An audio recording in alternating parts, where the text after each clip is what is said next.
श्री स्वामी समर्थ. माझ्या घरी स्वामींची परछाई आली होती. 3 वर्ष झाली. आता हे 4थं वर्ष. तर मला त्यांचं सारखं हे वाटत होतं, एक ताई आलेल्या स्वामी सेवेकरी, तर त्या मला म्हटल्या की स्वामींची तुम्ही त्यांना त्यांची जागा द्या आणि घालून द्या.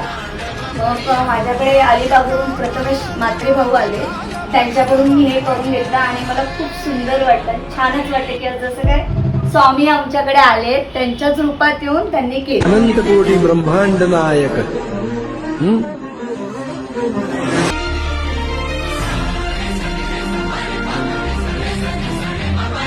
शूलटंक पाशदंड पाणिमादि कारणम्